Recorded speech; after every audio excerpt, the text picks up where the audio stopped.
Wicker is his name, did an outstanding job, I think, in this particular frame of windows, in that window number 7 at the bottom and window number 3 at the top peculiarly correspond with one another. Because the bottom window is the children of Israel in the wilderness picking up manna that had fallen from heaven. But the book of Joshua said one day when they got in the wilderness, the manna ceased. There was no more manna on the ground to pick up. In window number 3 at the top is Jesus feeding the multitude. There is no longer a need for manna on the ground, for manna has come in the person of Jesus Christ. He is for them and for us the bread of life. It's significant that it's window number 7 and window number 3, because the number 3 is a number of perfection. The number 7 is a number of completion. In Numbers 7 and 3, manna no longer falls because the manna has already fallen once and forever in the person of Jesus Christ. The significance of the miracle of the feeding of the multitude, of all the miracles Jesus performed, this is the only miracle recorded in all 4 gospel accounts. Distinctly, this miracle was performed to illustrate Jesus as the bread of life, who was greater than Moses, and to demonstrate his power as the Lord of creation. The feeding of the multitudes and the miracle of turning water into wine in the Gospel of John are the only 2 miracles in which Jesus actually used his power to create by making something that was not into something that became. That was just 2 fish and 5 loaves. He made it a banquet to feed 5,000 men, not counting women and children. There was ordinary water in those water pots, but when the water looked at Jesus, it blushed red in the wine, and that ordinary water became extraordinary wine. Walk with me around the text. John the Baptist has been beheaded by Herod the Tetrarch. There's a party at Herod's house, and John the Baptist has said to Herod, "It is not right for you to have your brother's wife." And he is angry with John the Baptist, and he has him thrown in prison.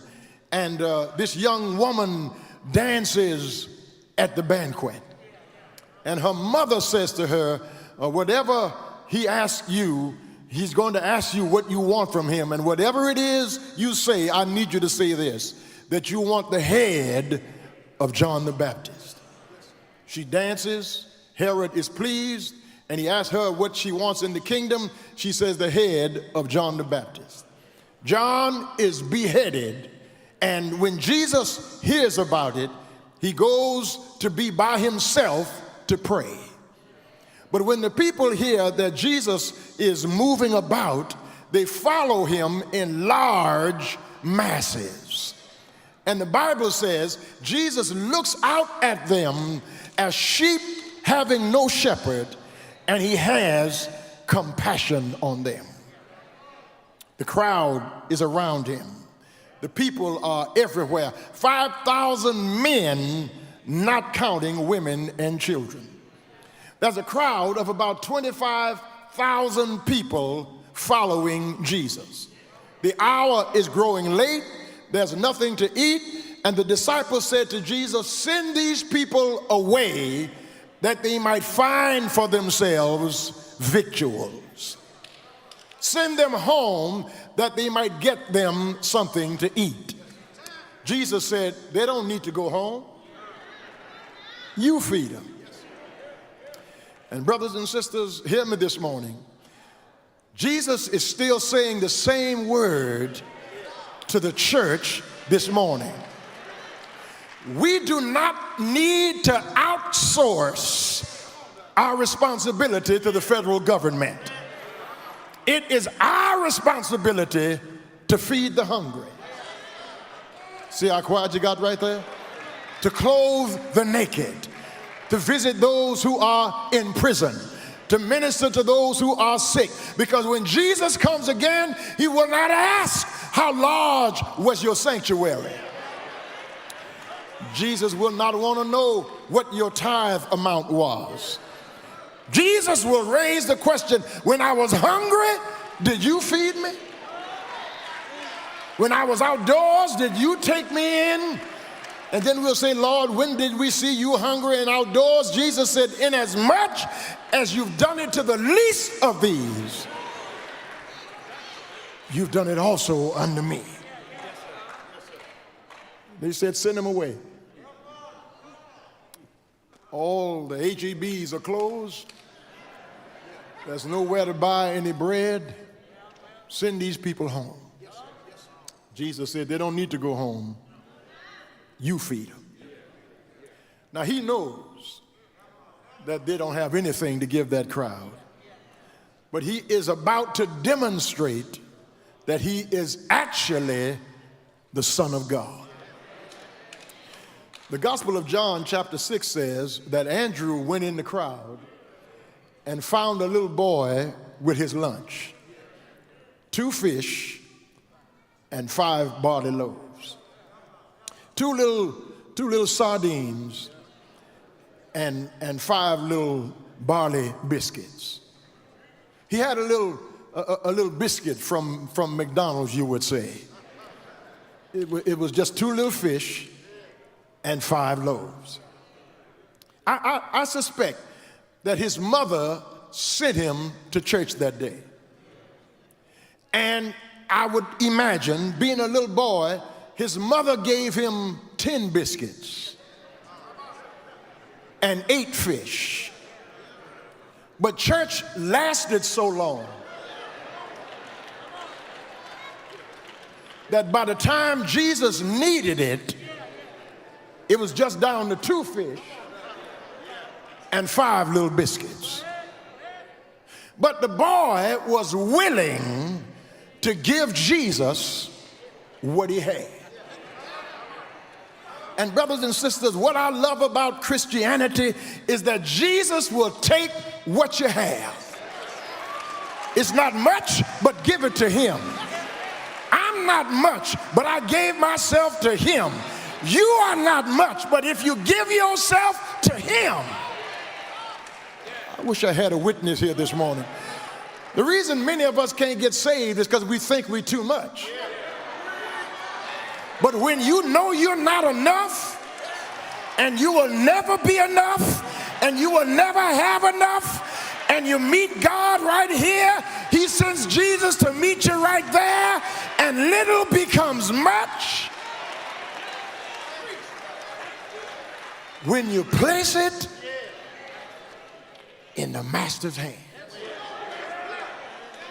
As long as it was in their hand, it was not enough. But when they put it in his hand, here is what he did.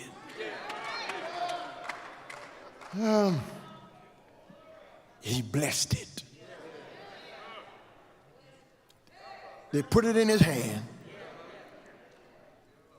and he blessed it. If you are in his hand, you are blessed this morning. You might not live in River Oaks, but you're blessed. You may not drive what somebody else drives, but you're blessed. You may not own what somebody else owns, but you're blessed. You need to stop crying about what you don't have and say hallelujah for what you do have, because it could be worse.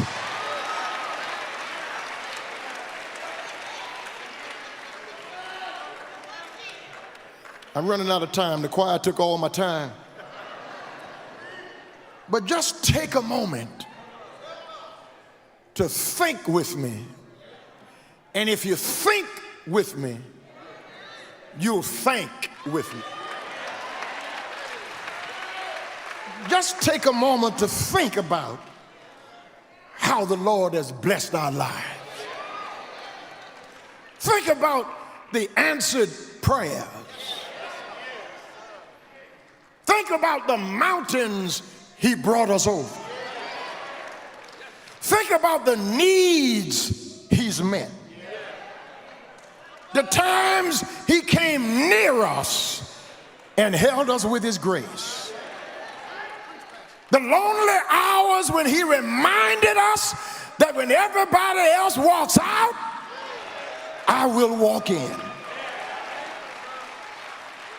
The air we breathe, the food we eat, the water we drink, the clothes we wear, the money we have, the house we live in, the beds we sleep in, every good gift, every perfect gift, all these blessings come from God.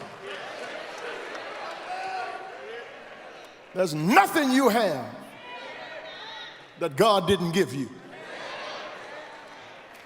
There's nothing you own that God didn't supply.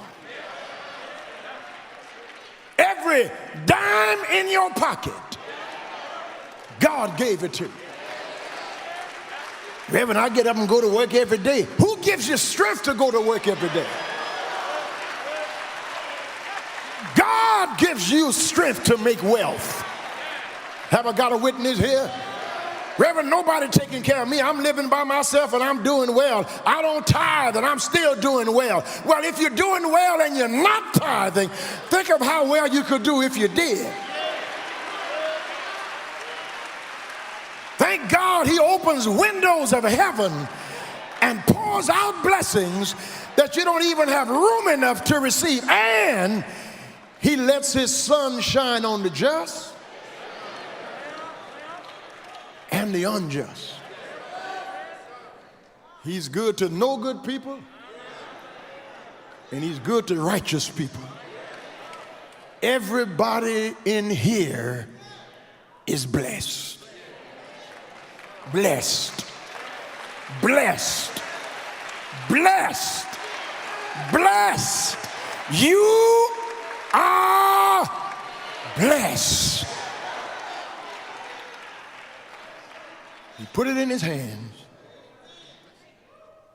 and he blessed it. But now, while it's in his hand, not only is it blessed, but it has to be broken. After he blessed the bread, he used the same hands to break it. Because before bread could be shared, it had to be broken. A.W. Tozer reminds us that it is doubtful that God will use you greatly until he has hurt you deeply. It is doubtful that God will use you greatly until he has first hurt you deeply. A period of brokenness always precedes a time of usefulness.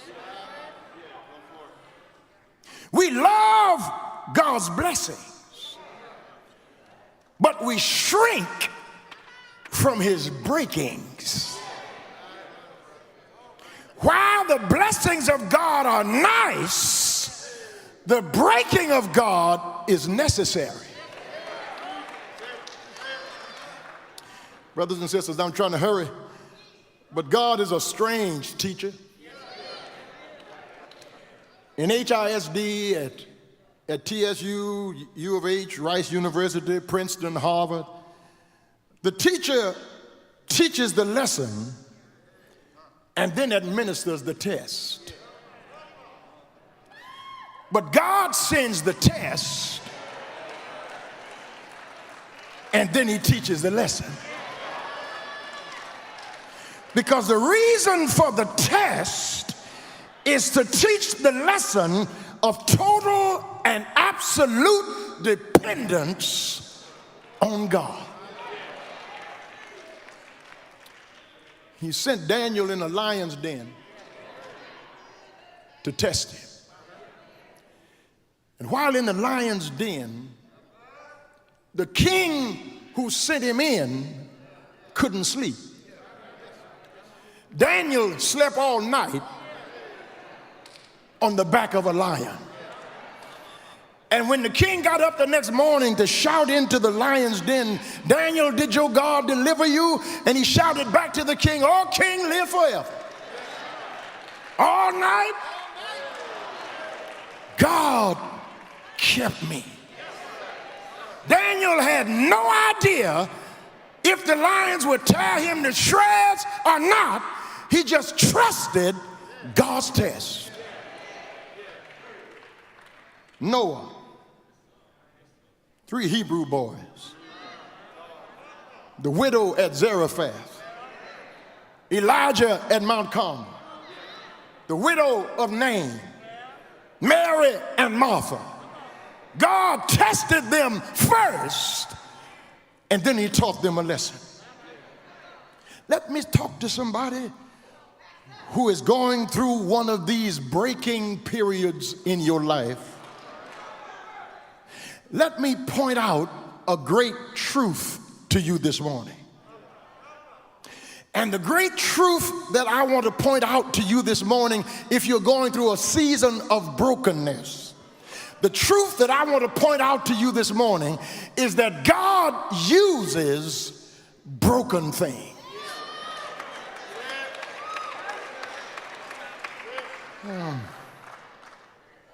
It takes broken soil to produce a crop. It takes broken clouds to produce rain. It takes broken grain to produce bread. It takes broken bread to produce strength. It is the broken alabaster box that lets out perfume. God couldn't use Jacob until he broke his hip and changed him from Jacob to Israel. Somebody ought to help me preach it. Brothers and sisters, might I add an addendum to the previous minutes? Did you notice where the bread was while it was being broken?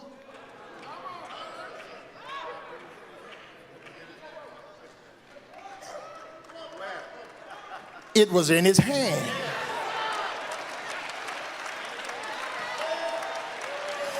I don't want nobody preaching to me who has not been broken. You can't sing with power like these young folks sang a moment ago until you've been broken. You can't witness with authority until you've been broken. I need somebody here. Your heart has been broken.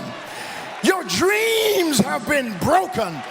Your hopes and aspirations have been broken. But God can still use broken things.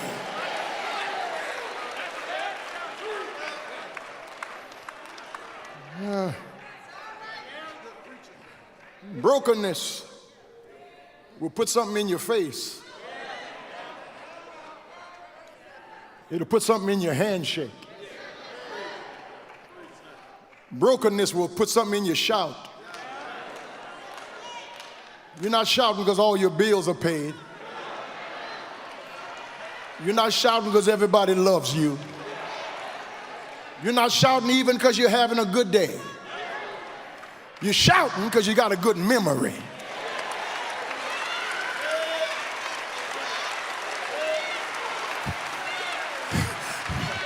I remember when God brought me through. I remember when God made a way. I remember when God answered a prayer. I remember when God took my feet out of the miry clay.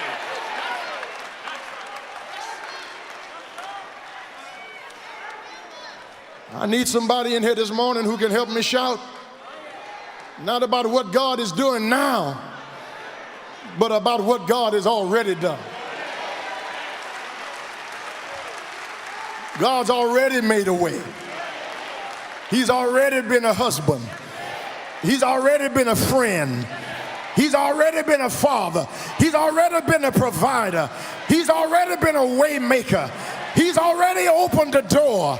He's already dried a tear. He's already gotten your child off drugs. He's already healed your body. He's already turned around your situation. Shout over what he's already done.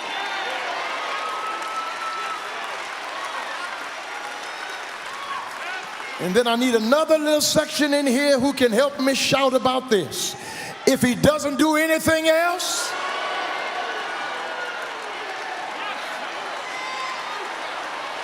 he's already, he's already, he's already, he's already, he's already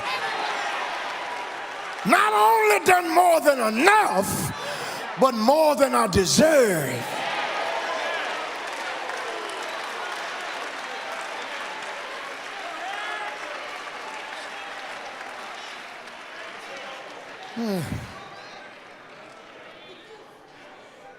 In the Gospel of John,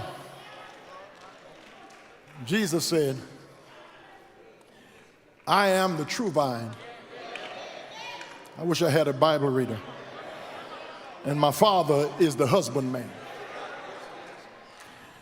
I am the vine, and my Father is the vine dresser. Every branch that's bearing fruit, he prunes it, he cuts it, he bruises it, he slices it, that it might bear more fruit. And if the Lord is pruning you this morning, thank God the knife is in his hand. Because if the knife was in your enemy's hand, they'd cut you too much.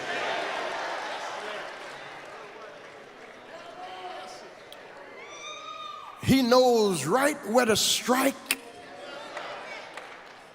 Let me back up a minute, because I'm getting happy and I'm finna forget something. An expert jeweler, an expert diamond jeweler knows where to strike that diamond in the exact spot to make it brilliant. And if he strikes it wrong, it will shatter. God is an expert jeweler. And he knows where to hit you in the right spot to make you shine. And you are shining this morning because God hit you in the right spot. It was the place you needed to be struck to make you shine.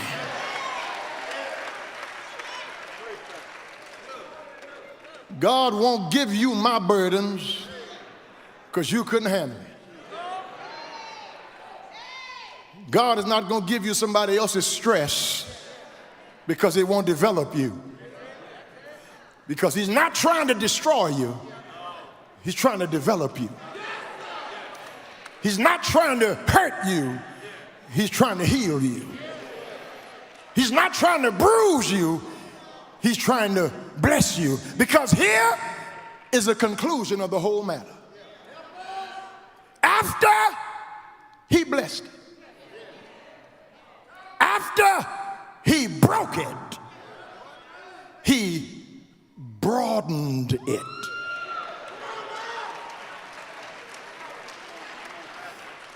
Because it cannot be useful just in his hand. He's got to give it out so it can be useful. The 5 small loaves and the 2 small fishes were just enough for one little boy. But they were woefully inadequate to feed a multitude. But God can only broaden what he blesses and breaks. And God can only stretch the life of a believer who allows God to bless you, but at the same time stand there when God breaks you. Many of us can handle it when he blesses, but there are days when he breaks. There are times when you ask God for something and it does not come. There are times when you pray and you pray right. You're sincere in what you're praying for, and God doesn't turn it around.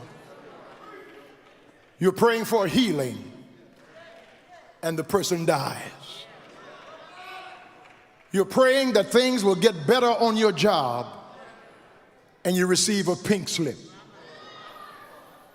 You're praying that you will not have to worry about bills, and the more you look around, look like the bills are coming every 3 days.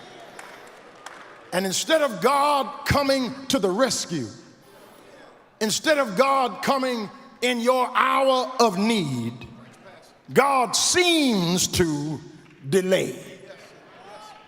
But somebody ought to help me close here when I testify that God's delays does not mean God has denied. Because God is up to something in your life. I said God is up to something in your life. You're going to help me close this, won't you? There was a little boy in the Old Testament by the name of Joseph. Joseph was much loved by his father and hated by his own brothers. You're going to help me close this, won't you? And one day the father sent him to check on his brothers to see how they were getting along. They were supposed to be grazing the flock in Shechem. He goes down to Shechem and the boys are not there. And the man says, I think I heard them talking about going to a little town called Dothan. Dothan is 60 miles from Shechem. Joseph travels all the way to Dothan looking to see whether or not his brothers were doing what his father had employed them to do. But they saw him before he saw them. And they said, here comes this dreamer. Let us kill him and we will see what will become of his dreams. One of the brothers said, no, let's not kill him. Let's not spill our brother's blood. And so he put him in a little pit to keep him until the brothers' tempers would go down. But in the meantime, an Ishmaelite caravan on the way to Egypt was happening by. And the brothers thought that they would make some money off their own brother. So they sold him to this Ishmaelite caravan. But while it looked like God was delaying, God was not denying. Because God's hand was on Joseph's life, even in the company of an Ishmaelite caravan.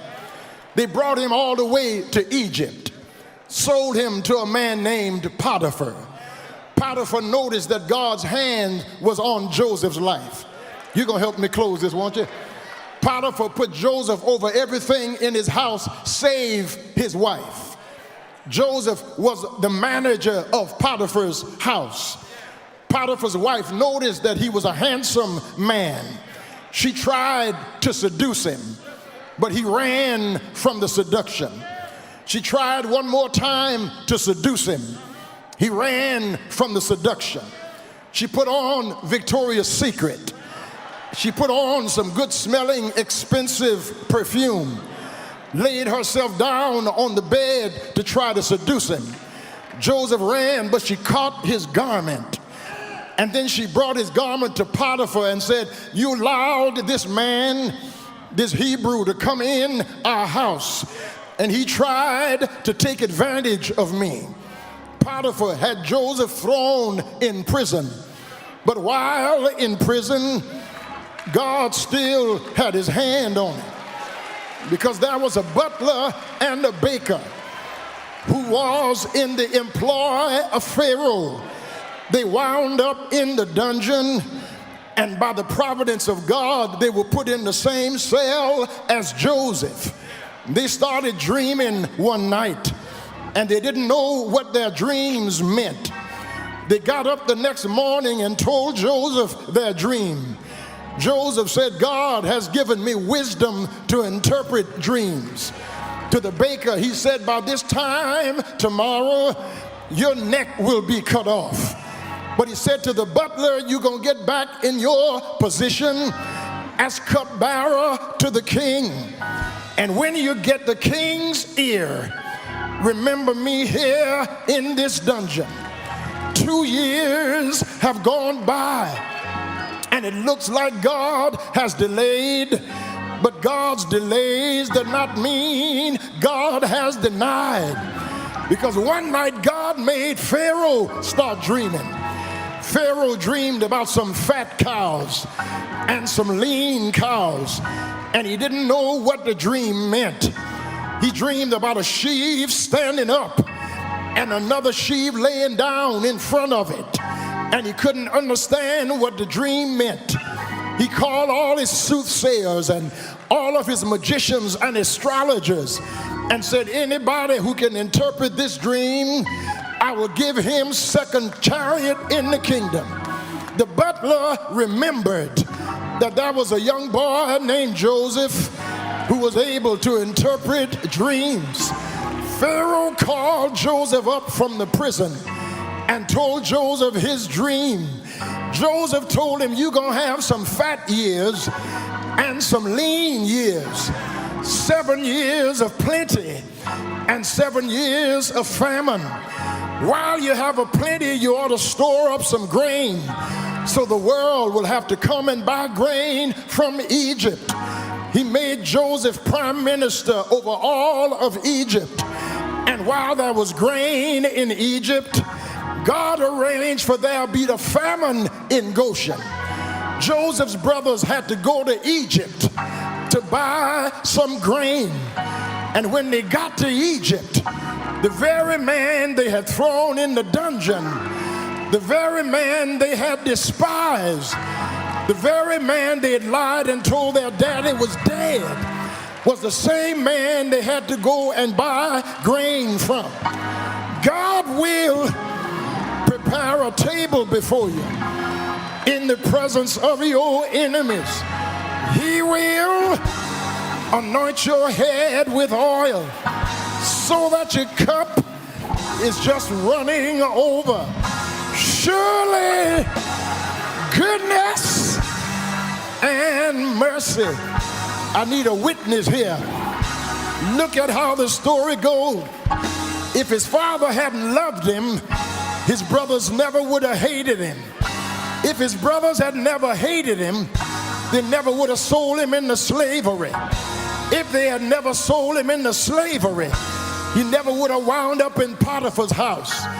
If he had never wound up in Potiphar's house, Potiphar's wife never would have tried to seduce him. If Potiphar's wife had never tried to seduce him, he never would have run from the seduction. If he had never run from the seduction, she never would have lied on him. If she had never lied on him, he never would have wound up in prison. If he had never wound up in prison, he never would have met a butler and a baker. If he had never met a butler and a baker, they never would have started dreaming. If they had never started dreaming, he never would have interpreted their dreams. If he had never interpreted their dreams, Pharaoh never would have started dreaming.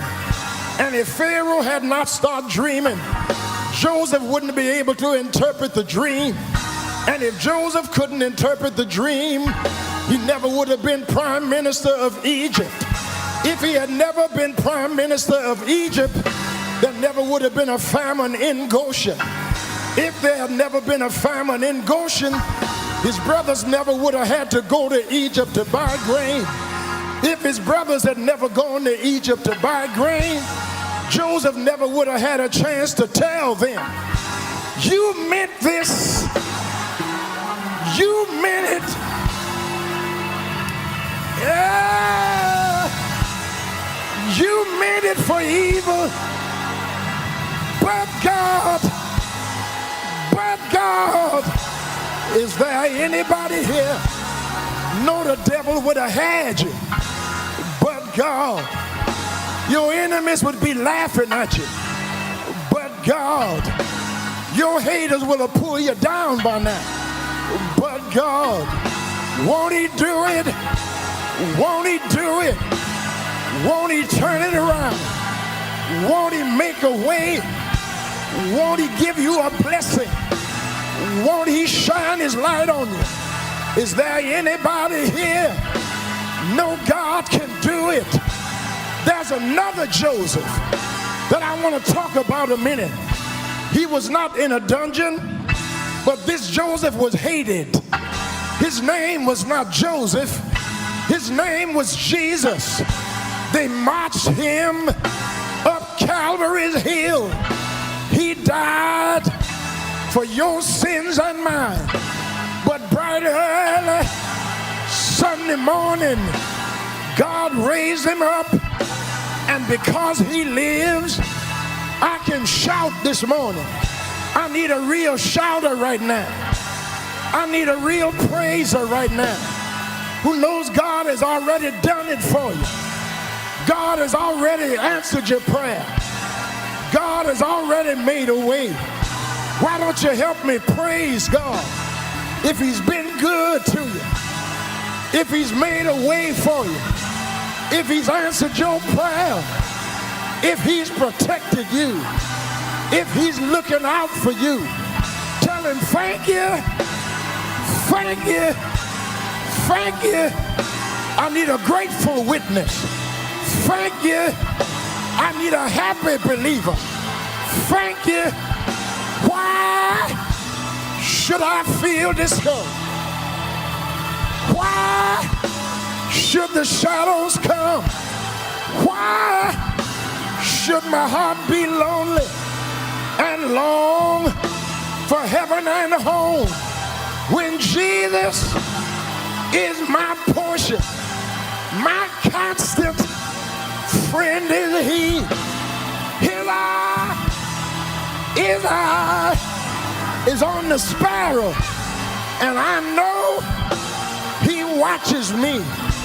I sing because I'm happy. I sing because I'm free. Why don't you shake somebody's hand? Tell them I sing because I'm happy. I sing because I'm free. His eye, his eye, his eye, his eye. I know he's all right.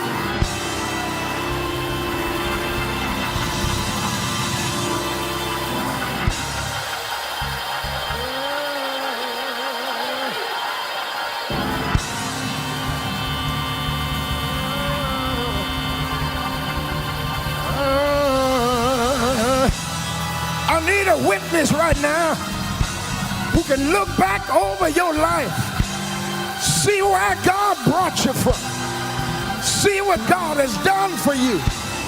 If you're glad this morning, if you're happy this morning, if you're happy and you know it, if you're happy and you know it, If you're happy and you know it, wave your hand. Tell God, thank you. Thank you. I know